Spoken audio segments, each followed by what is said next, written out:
রাসূল সাল্লাল্লাহু আলাইহি ওয়াসাল্লাম নবী আমার শিখিয়ে দেয় উম্মতেরা একটা সন্তান জন্মগ্রহণ করার পরে কখন বহুত বাফেরা হিংসা করে দেয়। আল্লাহর নবী বলেন একটা সন্তান জন্মগ্রহণ করার পরে তার মা বাবার 5টা দায়িত্ব। কয়টা? আপনি যে কোন আপনি ফুটে আপনারা বাদ দেয় না, জুদা করে দেয়, আলাদা করে দেয়, ঘরের আয়না বিভিন্ন জায়গার ভিতরে এই বৃদ্ধাশ্রমে দিয়া দেয়। কেন দেয়? কারণ এ পানির বর্তমান দাম 25 টাকা, 25 টাকা, হ্যাঁ 20 টাকা। আচ্ছা, দোকানদারের কাছে যাই আমি যদি ফানি ডালি চলে যাই, টাকাটা না দিই, আচ্ছা কোন তো মাইটটা কি কম হইব না বেশি? আমি যদি ওনাকে 20 টাকা দেই তাইলে উনি আমাকে পানি দিবে, নাইলে কি আমার দিব? আপনি ফুট জন্ম দেওয়ার পর, মেয়ে জন্ম দেওয়ার পর তার কয়েকটা দায়িত্ব আছে। আপনি যদি পালন না করেন অটোমেটিক আপনার বৃদ্ধ বয়সে আপনি তার থেকে খেদমত পাবেন না।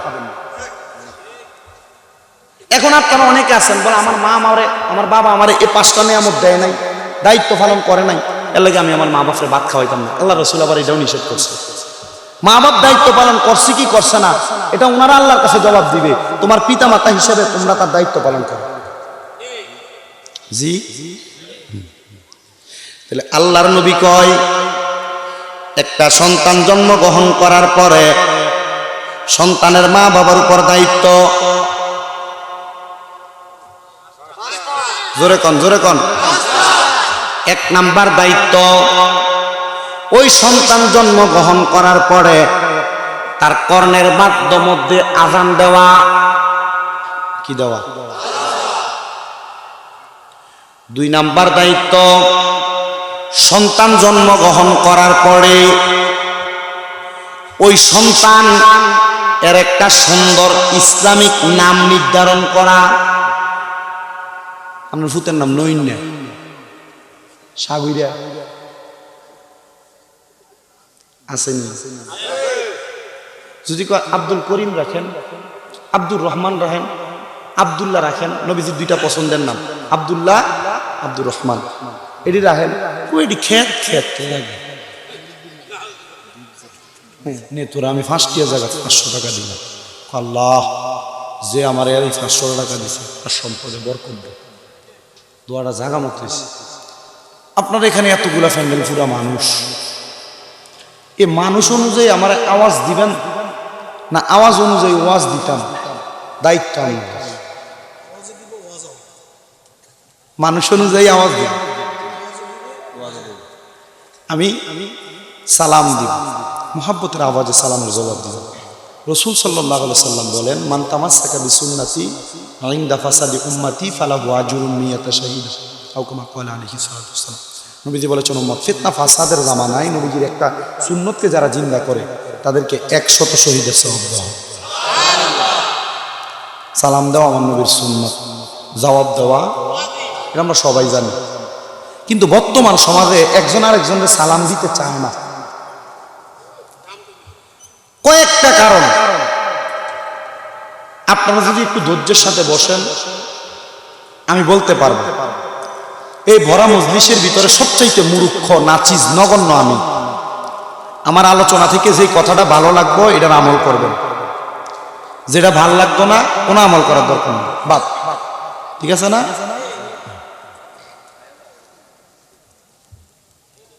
বর্তমান সমাজে মানুষ মানুষকে সালাম দিতে চায় না। তার 2টা কারণ, 1 নাম্বার অহংকার, 2 নাম্বার সম্পদের বাহাদুরি। অহংকার কেন?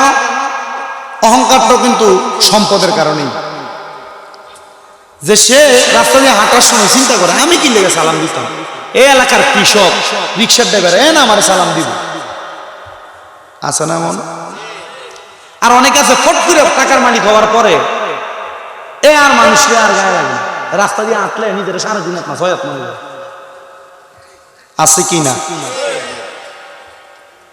আল্লাহর নবী বলছেন বেশি উপরের ক্লাস না, মাদ্রাসার ক্লাস 9 এবং 10 হাদিসের কিতাবে হাদিস শরীফে এভাবে উল্লেখ করছে যে এই অহংকার হলো আল্লাহর কুদরতের চাদর।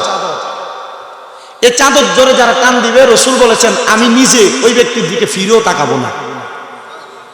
আচ্ছা, রসুল যদি কারোর দিকে ফিরে না তাকায়, আপনারা বলেন তো কবর, হাসর, মিজান, পুলসেরাতে তার কোন উপায় আছে? উপায় আছে? এই জন্য এই সালামের প্রচলন বেশি বেশি করবেন। দরকার আছে কিনা? দরকার আছে কিনা? আর অনেকে সালামের প্রচলন করে ঠিক, কিন্তু একজন আরেকজনকে সালাম দিতে তারা অলসতা প্রকাশ করে বা চিন্তা করে আমার বয়স মাশাআল্লাহ, আমি মুরব্বী হয়ে গেছি, আমি কেন সালাম দিতাম।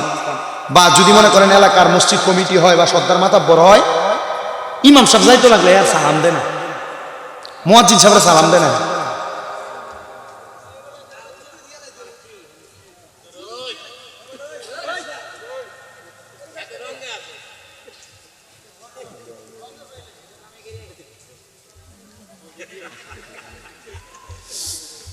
না, আমি দিতাম না। শোনেন, তো এলাকার মসজিদে ইমাম মুয়াজ্জিনদের সালাম দিতে চায় না। হ্যাঁ, মুড়ো হয়ে বইতে আর কি, যে আমি মসজিদ কমিটি বা আমি সর্দার মাতাব্বর, আমি কি লেগে সালাম দিতাম, এবার আমার সালাম দিব, কারণ আমি এবার মাসে বেতন দেই, আমি ভাত খাওয়াই। আছে কিনা এমন? আর আল্লাহ রসুল সাল্লাল্লাহু আলাইহি ওয়াসাল্লাম শিক্ষা দিতে এভাবে বলা হচ্ছে, হযরত ওমর রাদিয়াল্লাহু তাআলা আনহু রাহমাতুল লিল আলামিন নবীরে কতবার চেষ্টা করছে জীবনে প্রথম সালাম দেওয়ানোর লেগে, কিন্তু কোনোদিন পারে নাই। ওমর রাদিয়াল্লাহু তাআলা আনহু কখনো আমার রাসূলকে প্রথম সালাম দিতে, তো হযরত ওমর ফারুক রাদিয়াল্লাহু তাআলা আনহু উনি একদিন রাসূল সাল্লাল্লাহু আলাইহি ওয়াসাল্লামকে বলি, ইয়া রাসূলুল্লাহ, আমি আমার জীবনে অনেক চেষ্টা করেছি আল্লাহর হাবিব আপনাকে সালাম দেওয়ার, কিন্তু আমি আগে আপনারা সালাম দিতে পারিনি। আপনার কি কষ্ট হইতেছে? মাহফিলে বলে তাবারুক আছে। যাক, আমার যখন লেট হইতেছে, আমার লোক কথা ছিল, আমার 9:30টার দিকে মাইক দিব। মাশাআল্লাহ, যাক, যেটা হইছে সেটা কি করে আপনারা আমার এই দেহ এটা যেটা আছে আমি বুঝি না, আমার এটা হয়তো আল্লাহ কবুল করছেন। আমি আমার চেয়ে ওনারা আলেম না বসে আছে যে, আমি ওনাদের ছাত্র তুল্য এবারে যে আমি, কারণ আমি মাদ্রাসায় ফাজিল থার্ড ইয়ারে পড়ি, কুমিল্লা ইউনিভার্সিটিতে বাংলা অনার্স চলে। তবু আমি আল্লাহ আমি আমি আমি নিজে জানি না, আমার উস্তাদদের এবং আমার মা বাবার খাস দোয়া আছে বিদায় আল্লাহ আমার কবুল করছেন। আমি ওই সেপ্টেম্বর থেকে মাহফিল করি, সেপ্টেম্বর মাস থেকে এখনো মাহফিল করতেছি। গতকালকে 2টা মাহফিল করছি বলুন, কিন্তু আমার আল্লাহ যে আমার ভালো রাখছেন কি লেগে, এটা আল্লাহ, এটা মনে আল্লাহর আলাদা একটা নিয়ামত, আল্লাহর আলাদা নিয়ামত। আমার মা, আমি যে মাহফিল করে যাইও, আমি অনেক সময় গোসলও করি, দিনের বেলা গোসল 3টা 3:30 বাজে। আমার আম্মা কত কয়, এরে গোসলটা কইরা আর রইতে বইয়ে থাকস না, কারণ আমার এ চিন্তা আছে যে গোসল করার পরে ভাত কষ্ট করে খাওয়ানো লাগতো না। আমার মা লোকমা দিয়ে আজকেও খাওয়াইছে, গতকালকেও খাওয়াইছে, আমার মা খাওয়াইছে। আমার মাথার তেল দেওয়া আমার আম্মা দিয়ে দিছে।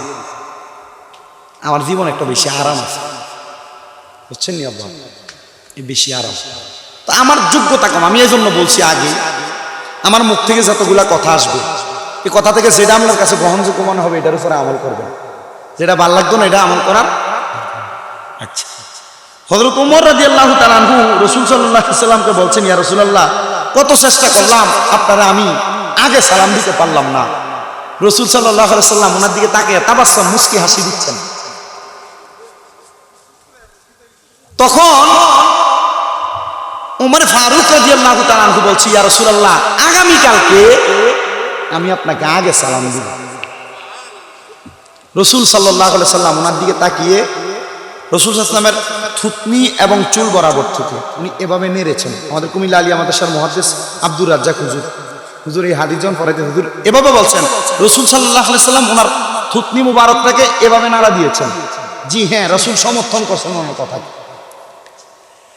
ওই সময়টা ছিল শীতের সকালবেলা। তো রাসূল সাল্লাল্লাহু আলাইহি ওয়াসাল্লাম যেই পথে আসেন, ওমর রাদিয়াল্লাহু তাআলা আনহু ঠিক এই পথেই 2টা খেজুর গাছের আড়ালে যায় বুকের নবীজিকে আগে সালাম দিবে। কিন্তু ওমরে ফারুক রাদিয়াল্লাহু তাআলা আনহু যে চাদরটা পরছে, ওই চাদরের একটা কানি খেজুর গাছের আড়াল থেকে বাইর হয়ে গেছে। এটা বাইরে উনি করে রাখেন নাই, ভুলও বাইর হয় নাই, আল্লাহ হিকমত করে বাইর করে রাখাইছে। কারণ রাহমাতুল লিল আলামিন নবীর আদর্শ, আগে সালাম দেওয়ার শিক্ষাটা উম্মতকে আল্লাহ পাক নবীর মাধ্যমে শিখাইছেন। এ কথা বলেন না কেন? আপনারা ছোট ছোট পোলাহাইনারে সালাম দিতে চান না, ছোট বাচ্চা মানুষে সালাম দেন না।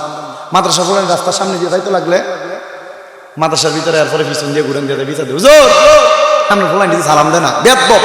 কিন্তু আসল বেদ্যপ এই বেটা, কথা কোন নাই, হ্যাঁ আসল শয়তানি বেটা। তো এ সালাম দেয় না, আপনি সালাম দেওয়ার কথা, মুরব্বী কথা নেই, এ আপনি আগে সালাম দেওয়ার কথা। এ হুজুররার এই দোষটি আমরা তোয়াই না, তো দেখবেন ইনশাল্লাহ ইহসান হবে আপনার প্রতি।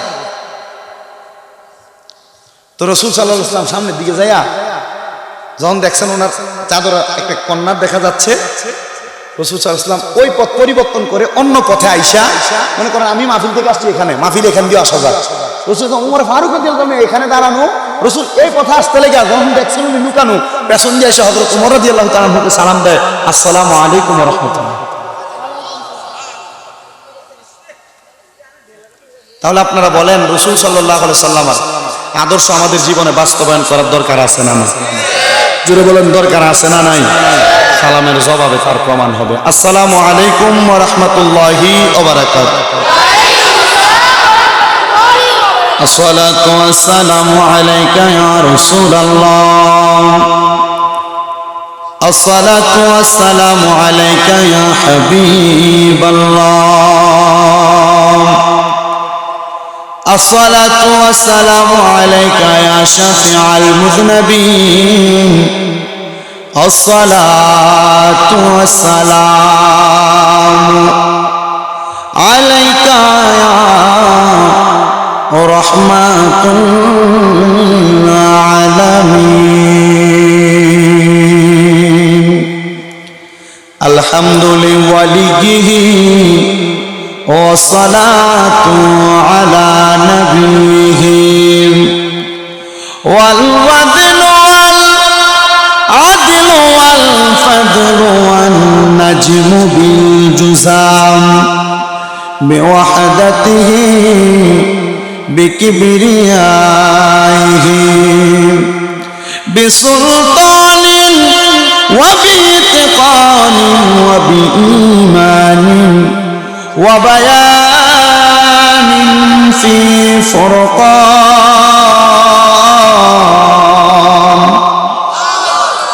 وحده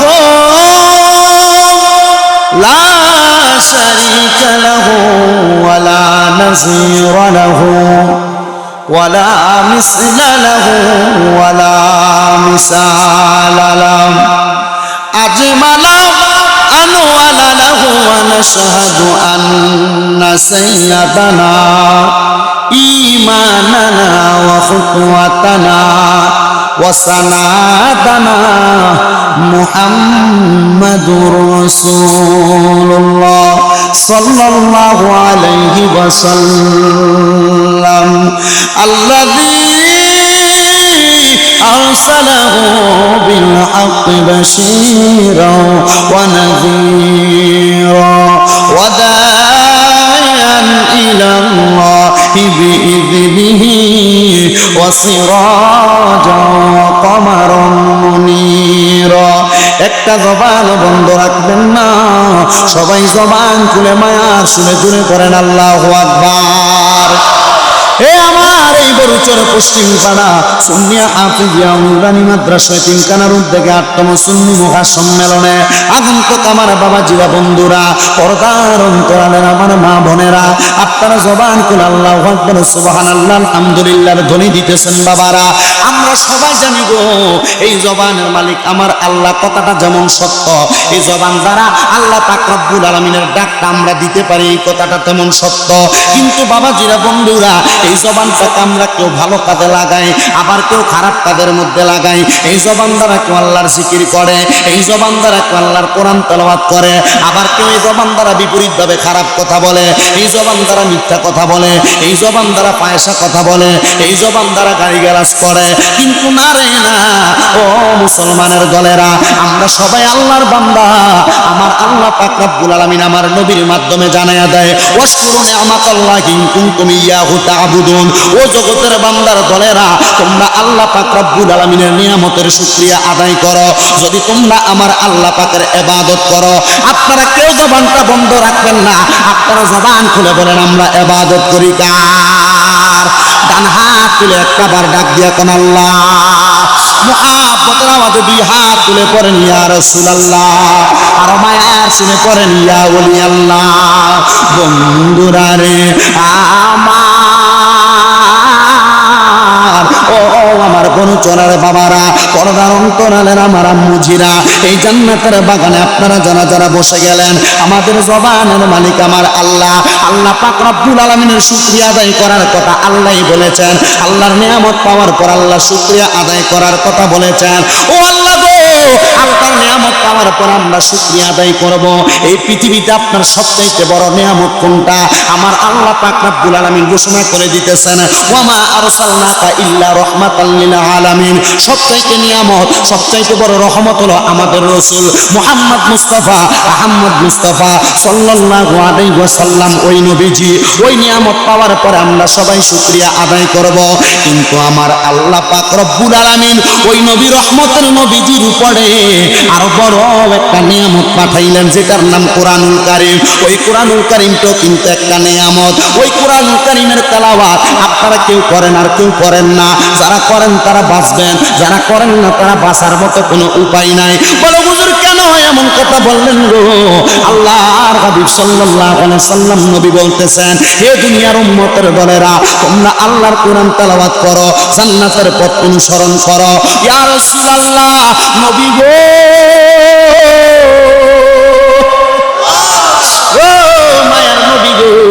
আল্লাহর কোরআন তেলাওয়াত করার কথা কেন এত গুরুত্ব দিয়ে বলা হয়? বলে আল্লাহর কোরআন তেলাওয়াত করলে জান্নাতের পথ অনুসরণ করা হবে। এবার আমার রাসূল সাল্লাল্লাহু আলাইহি ওয়াসাল্লাম নবী আমার শিখিয়ে দেয়, উম্মতেরা, একটা সন্তান জন্মগ্রহণ করার পরে, কখন বহুত বাফেরা হিংসা করে বলে, আল্লাহর নবী বলেন একটা সন্তান জন্মগ্রহণ করার পরে তার মা বাবার 5টা দায়িত্ব। কয়টা? আপনি যে কোন আপনি ফুটে আপনারা বাদ দেয় না, জুদা করে দেয়, আলাদা করে দেয়, ঘরের আয়না বিভিন্ন জায়গার ভিতরে এই বৃদ্ধাশ্রমে দিয়া দেয়। কেন দেয়? কারণ এ পানির বর্তমান দাম 25 টাকা, হ্যাঁ 20 টাকা। আচ্ছা, দোকানদারের কাছে যাই আমি যদি ফানি ডালে চল যাই, টাকাটা না দিই, আচ্ছা কোন তো মাইটটা কি কম হইব না বেশি? আমি যদি ওনাকে 20 টাকা দেই তাইলে উনি আমাকে পানি দিবে, নাইলে কি আমার দিব? আপনি ফুট জন্ম দেওয়ার পর, মেয়ে জন্ম দেওয়ার পর তার কয়েকটা দায়িত্ব আছে। আপনি যদি পালন না করেন অটোমেটিক আপনার বৃদ্ধ বয়সে আপনি তার থেকে খেদমত পাবেন না। এখন আপনারা অনেকে আছেন বলে আমার মা আমারে, আমার বাবা আমারে এই 5টা নিয়ামত দেয় নাই, দায়িত্ব পালন করে নাই, এর লাগে আমি আমার মা বাপের ভাত খাওয়াইতাম না। আল্লাহ রাসূল আবার এটাও নিষেধ করছে। মা বাপ দায়িত্ব পালন করছে কি করছে না এটা ওনারা আল্লাহর কাছে জবাব দিবে। তোমার পিতা মাতা হিসেবে তোমরা তার দায়িত্ব পালন করো। জি, তাহলে আল্লাহর নবী কয় একটা সন্তান জন্মগ্রহণ করার পরে সন্তানের মা বাবার উপর দায়িত্ব। জোরে কন, জোরে কন। 1 নাম্বার দায়িত্ব, ওই সন্তান জন্মগ্রহণ করার পরে তার কর্ণের মধ্যে আযান দেওয়া। কি দেওয়া? 2 নাম্বার দায়িত্ব, সন্তান জন্মগ্রহণ করার পরে ওই সন্তান এর একটা সুন্দর ইসলামিক নাম নির্ধারণ করা। আপনার ফুতের নাম নইন্যা সাগুইরা আসেনি। যদি আব্দুল করিম রাখেন, আব্দুর রহমান রাখেন, আব্দুল্লাহ রাখেন, নবীজির দুইটা পছন্দের নাম আব্দুল্লাহ, আব্দুর রহমান, এটি রাখেন, এটি খেত খেত লাগে।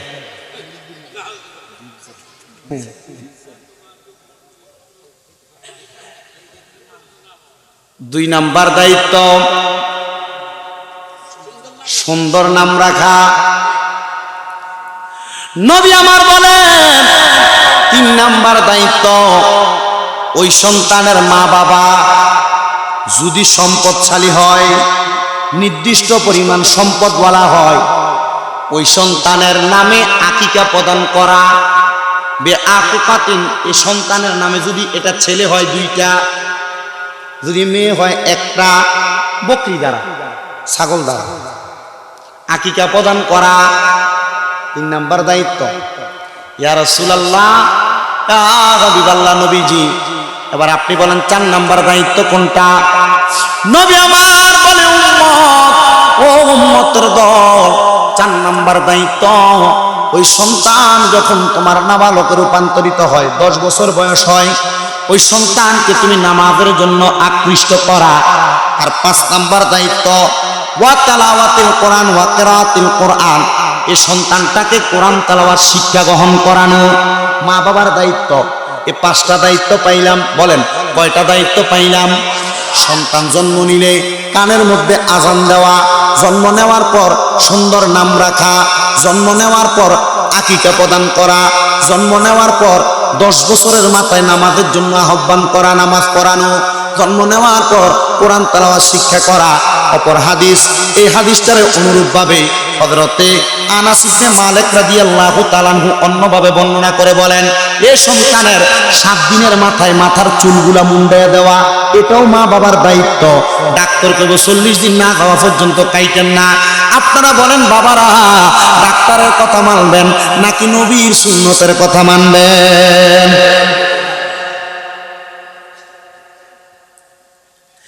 পাঁচটা মতান্তরে 6টা দায়িত্ব।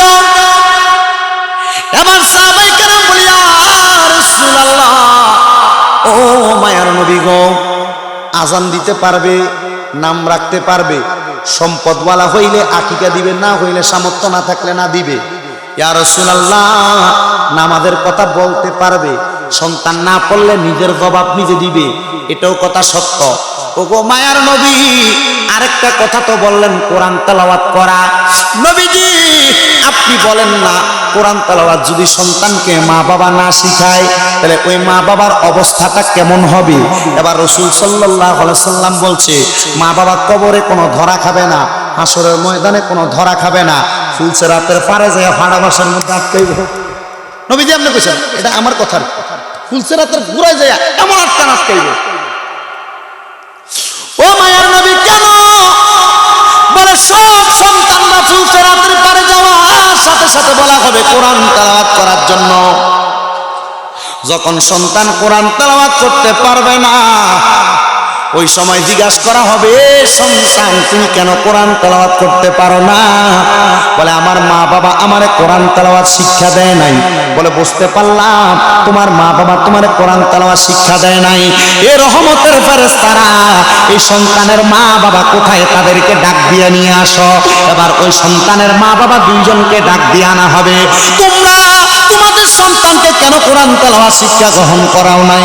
বলে আমার সন্তানকে আমি কোরআন তেলাওয়াত কেমনে শিখাবো? সকালবেলা কিন্ডারগার্টেনের মধ্যে ফাটাইছে, আমার ভিতরে কোরআন তেলাওয়াত শিখানোর সুযোগ আমি পাই নাই।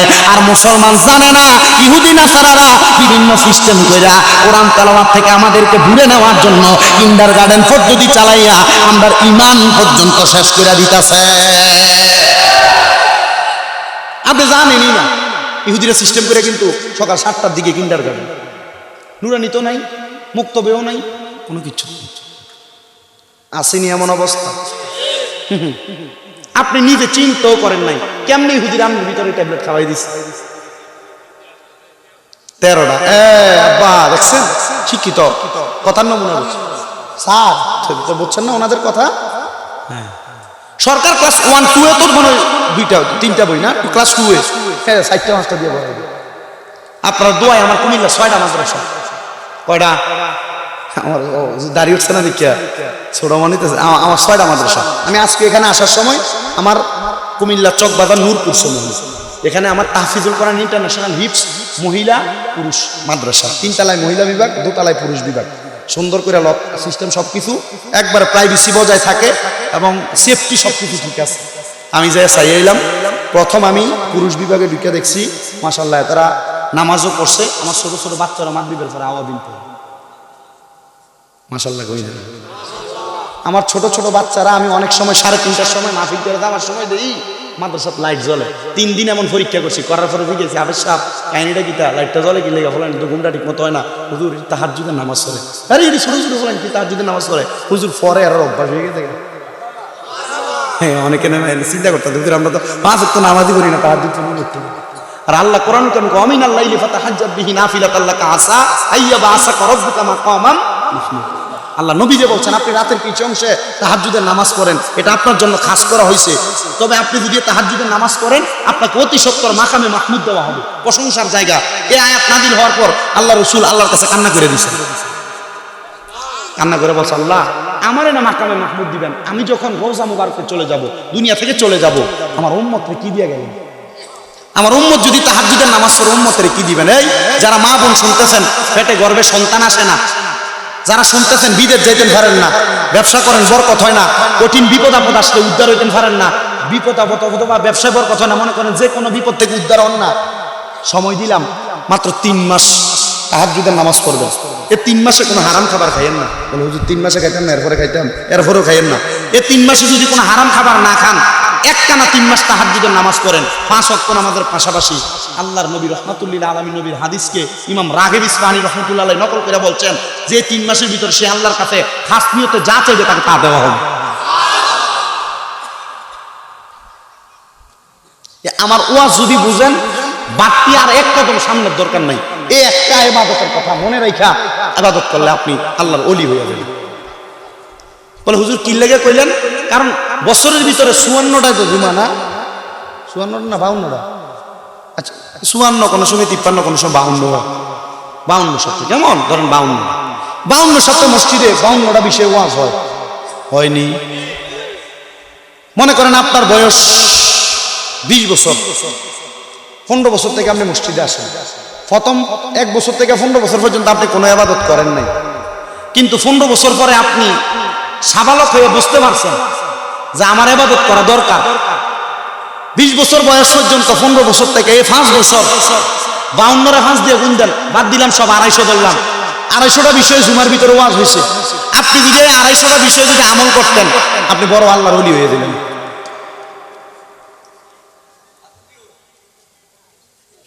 আপনি বড় আল্লাহর ওলি হয়ে যাইতেন। কিন্তু দুঃখের বিষয়, আমরা জুমার নামাজে যাই, ইমাম সাহেব খুতবা দিয়ে শুনি, মুয়াজ্জিন সাহেব একামত দেয়, সময় দৌড়ে যায় মসজিদে। আসেনি ছোট্ট মুসলমান।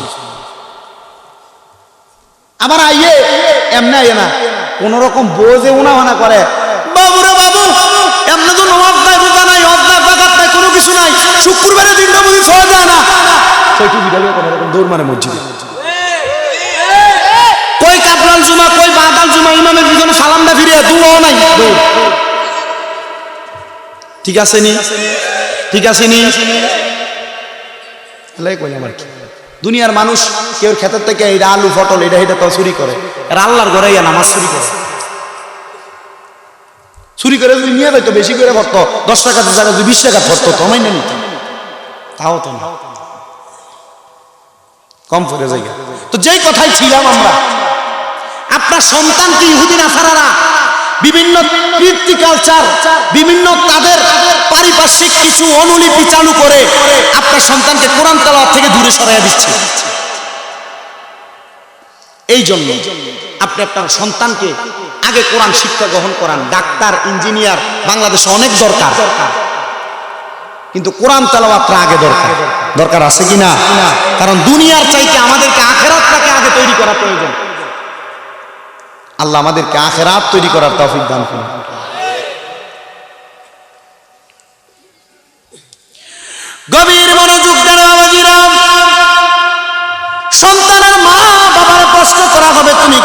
আমার সন্তানকে কোরআন শিক্ষা গ্রহণ করাও নাই। বলে আমার সন্তানকে কোরআন না শিক্ষা করানোর কারণ হইল আমার সন্তান বিভিন্ন জেনারেল শিক্ষায় শিক্ষিত হওয়ার জন্য এই জায়গায় ওই জায়গায় পড়ালেখা করেছে। আমার সন্তানকে আমি আমার কর্মব্যস্ততার কারণে কোরআন শিক্ষা গ্রহণ করাইতে পারি নাই। আবার অনেক মারা সন্তানদের সকালবেলা ফোরকানিয়া মাদ্রাসা মক্তবে ফাটায় না, চিন্তা করে আমার পুতে যদি এখন ঘুম থেকে সকাল সকাল উঠতে যায় পোলাটা শরীর নষ্ট হয়ে যাইব, এখন ফাটাইতাম না। এমন করতে করতে পোলার 10-12-15 বছর হয়ে যায়, আর কোরআন শিখায় না, বিভিন্ন জেনারেল শিক্ষা গ্রহণ করায়। কথা বলেন না ঠিক না বেটি? আমার বুঝিল ওই সময় সন্তানের বাবাকে বলা হবে, এই সন্তানের বাবা তোমার সন্তান তো এখন কোরআন তেলাওয়াত না করতে পারার কারণে তোমার সন্তান ফুলসেরাত পাড়ি দিতে পারতেছে না। বলে এবার তোমার সন্তান কেমনে ফুলসেরাত পাড়ি দিবে? এবার রহমতের ফেরেশতারা আপনারা যাদের সন্তানকে কোরআন শিক্ষা গ্রহণ করান নাই, আপনাদেরকে ফুলসেরাতের এই পাড়েগুলা পাগুলা দিবে, আর ওই পারে আপনার হাতগুলা দিবে, আর সন্তানকে বলবে ও সন্তান তুমি তোমার বাবার বুকের মধ্যে পাড়া দিয়া ফুলসেরাত পাড়ি দাও। যেই সন্তান আপনার চোখের দিকে তাকে কথা বলে না, যেই সন্তান আপনার শরীরের সাথে একবার পাও লাগলে 10 বার সালাম করে, আল্লাহর নবী কয় সন্তানের মা বাবা যদি তার সন্তানকে কোরআন না শিক্ষা গ্রহণ করায়, ওই সন্তান তার বাবার বুকের মধ্যে পাড়া দিয়া ফুলসেরাত পার হবে। এবার আপনারা চিন্তা করতেছেন, হ্যাঁ আমরা ফুলসেরাত পার হব বাবার বুকে পাড়া দিয়া, আমার মা বাপ আমারে শিখায় নাই। আর আল্লাহর নবী কয় সন্তান তুমি প্রাপ্তবয়স্ক হওয়ার পরে যদি নিজ দায়িত্বে কোরআন না শিক্ষা গ্রহণ করো, তাহলে তুমি সন্তান নিজ দায়িত্বে কোরআন না শিক্ষা গ্রহণ করার কারণে সন্তান তোমার বাবার বুকে পাড়া দেওয়ার সাথে সাথে একই সাথে সন্তান এবং পিতা দুইজন জাহান্নামে চলে যাবে। জবান খুলে ধরে পড়েন নাউজুবিল্লাহ। আল্লাহর রাস্তা সন্তানকে এবং নিজে রমজান মাসে কত আয়োজন থাকে এলাকাতে। মসজিদের ভিতরে একটা মুরব্বী যারা আছেন কোরআন পড়তে পারেন না, যুবক যারা আগে পড়তে পারেন নাই, চালু করেন তাড়াতাড়ি, লাভ হবে। তাহলে কোরআন তেলাওয়াত শিক্ষা গ্রহণ করার দরকার আছে না নাই? হযরত জাবির ইবনে সামুরা রাদিয়াল্লাহু তাআলা আনহু হাদিস বর্ণনা করে, বলে আমি আমার নবীজির জবান মোবারকের মধ্যে বলতে শুনলাম রাসূল সাল্লাল্লাহু আলাইহি ওয়াসাল্লাম নবী আমার হযরত আনাস ইবনে মালিক রাদিয়াল্লাহু তাআলা আনহু যখন আমার নবীজির দরবারে আসলেন, ওনার বয়স কেউ বলেন 8 বছর, কেউ বলেন 9 বছর, আবার বেশি বর্ণনার মধ্যে পাওয়া যায় আনাস ইবনে মালিক রাদিয়াল্লাহু তাআলা আনহুর বয়স ছিল 10 বছর। আনাস ইবনে মালিক রাদিয়াল্লাহু তাআলা আনহু যখন আমার নবীজির দরবারে আগমন করলেন, আগমন করার পরে আল্লাহর হাবিব সাল্লাল্লাহু আলাইহি সাল্লাম সর্বপ্রথম কোরআনুল কারীমের কয়েকটা আয়াত হযরত আনাসকে শিক্ষা দিয়েছেন। জবান খুলে জোরে জোরে পড়েন সুবহানাল্লাহ। আমার বাবাজিরা বন্ধুরা, ওই কোরআন তেলাওয়াতের মুহাব্বতে আসুন আমরা সবাই আল্লাহর হাবিব সাল্লাল্লাহু আলাইহি সাল্লামের শানের উপরে একটু আল্লাহর কোরআন তেলাওয়াত করি আর পড়ে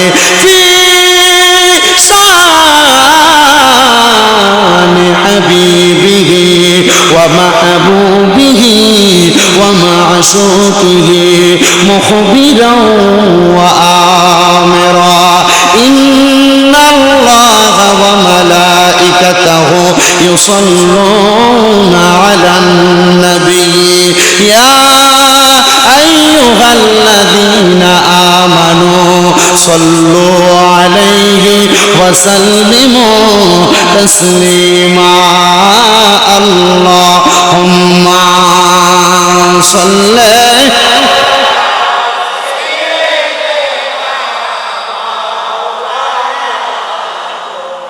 وعلى آله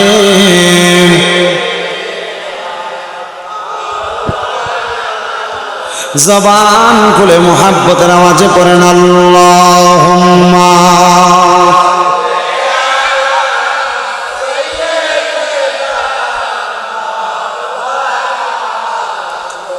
ওয়ালা আলি সাইয়্যিদিনা।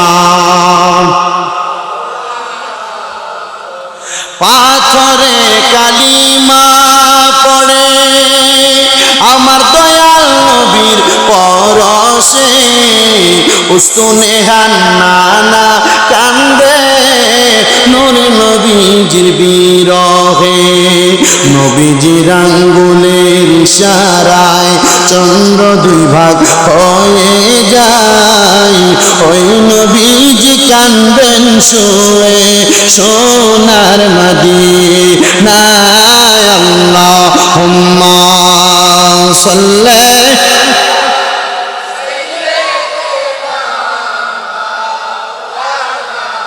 মুহাম্মদ ওয়া আলা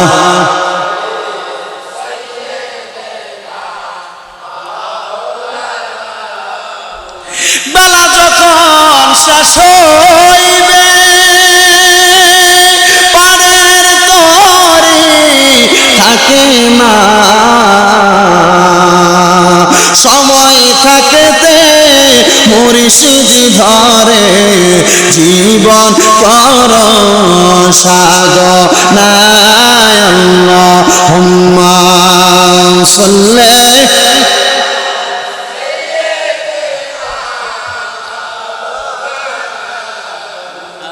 ওয়া আলা আলিহি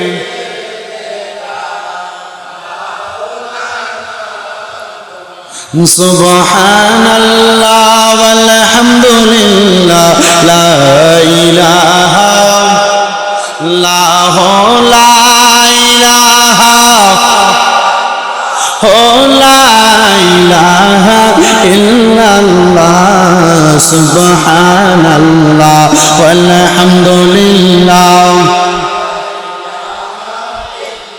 حسبي ربي جل الله ما في قلبي غير الله حسبي ربي جل الله ما في قلبي غير الله نور محمد صلى الله لا إله إلا الله سبحان الله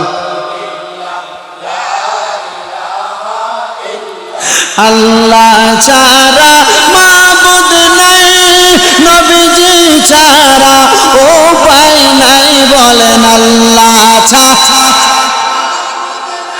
আমার নবীজি ছাড়া উপায় নাই ওই নবীকে পাইতে হইলে হইলে কামেল পীরের দয়া চাই সুবহানাল্লাহ লা ইলাহা ইল্লাল্লাহ সুবহানাল্লাহ লিল্লাহ লা ইলাহা হায়রে নামাজ রোজা চাইরো না সবাই মা বাবার খেদমত চাইরো না বলেন নামাজ রোজা চাইরো না সবাই মা বাবার খেদমত চাইরো না আমার নবীর দরুদ কইল না আমার নবীর